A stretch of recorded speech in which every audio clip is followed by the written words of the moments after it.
Hello ladies and gentlemen of YouTube, DKParinon coming at you with another Blood Knight build. I watched Indez's video. I'm not one to care about movement speed as much. I'm more of a DPS kind of guy. And I changed some essences around. It has a lot of burst, good AoE, and decent single target. It's good for dungeons, terror rifts, challenge rifts. Stuff that pretty much has a lot of mobs. Farm, it would be good for farming as well. Without further ado, let's get down to it. So for the skills, we'll want Whirling Strike. Whirling Strike will cause you to counterattack, dealing damage, healing you, and then the heal increases for each counterattack made up to a maximum of 18%. Cannot trigger more than once every 0.5 seconds. It's going to give you increased damage for each enemy hit, stacking up to a maximum of 28.5%. Then we have Swarm of Bats. He's using the new Swarm of Bats. I'm using a kind of bit older one, but the Swarm of Bats is going to call 3 bats to orbit you for 5 seconds. Every 1 second, a bat will fly toward the nearest enemy and return to you, dealing damage to an enemy and healing you for 12% of the damage. When this accumulated life drain reaches 10% of your maximum life, an additional bat is called to you up to a maximum of 5 bats. Then it's going to increase your critical hit chance against enemies that Swarm of Bats hits. Then we have the new Tendrils of Blood. It's going to empower you. Whenever you deal damage 3 times to an enemy, it will link them to you, dealing damage every 0.5 seconds, healing you for 50% of the damage dealt, and draining 35% of the linked enemy's movement speed. And then the links will break if you get too far from a linked enemy. Then we have the new Wave of Blood. Wave of Blood is now toggled on or off, and while active, it conjures a blood pool to follow you, consuming 1.5% of your maximum life every 0.5 seconds to deal damage, and healing you for 20% of the damage dealt. And then whenever you heal 50% of your maximum life via life drain effects, the pool expands and its damage increases up to a maximum of a certain amount of damage. This skill will automatically toggle off if your life drops too low. And then we have for the primary attack, Shadow's Edge. So it's going to ricochet off of enemies, dealing damage to them, and then it's also going to increase your critical hit chance by 7.6% for 2 seconds when it hits, up to a maximum of 22.8%.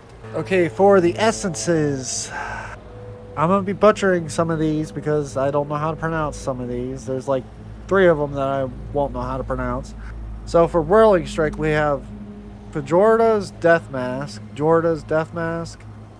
for the helmet, and then for the main hand, we have Maul and Response. Then for Shadow's Edge, we have for our main hand Shade Oblique, and then for an offhand we have Hanging Chalice. Then for Swarm of Bats we have for the shoulders Detritus Stool, and then for the pants Silent Screams. Then for Wave of Blood we have for the offhand Involuntary Transfusion, and then for the chest, this is for Tendrils of Blood, we have Cage of Thorns. Now for the Paragon, I have the Slinger Tree, Bloodthirst, Superiority, Unseen Dynamism, Gifted, Fury, and then for the legendary skill, Overpowering Blow. My greens are 2-piece Restitution, 2-piece Holgas, and then 4-piece Vithus. You can replace 2-piece Holgas with 2-piece Feasting Barons, that works fine. Then for the gems, I'm using Bloodsoaked Jade, Roiling Consequence, Colossus Engine, Blood Flow, Haunt Coil, Faded Trail, Leviathan Tome, and then Hellbound Desire. The Reforges I'm using are damage to shielded enemies increased, damage to enemies suffering loss of control, damage to demons, duration of beneficial effects, and then critical hit damage increased. I can't remember the last time I smelled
have to find another way forward.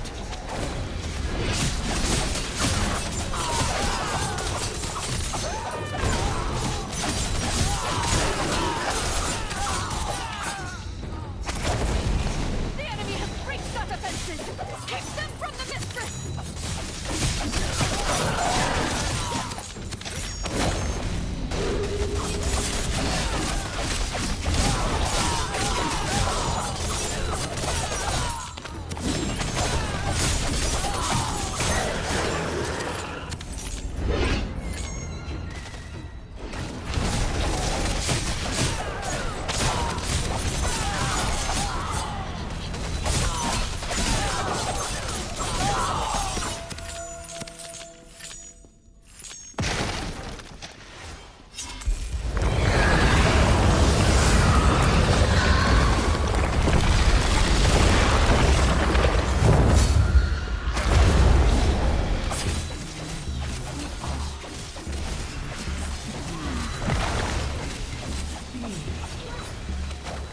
Place was my tomb.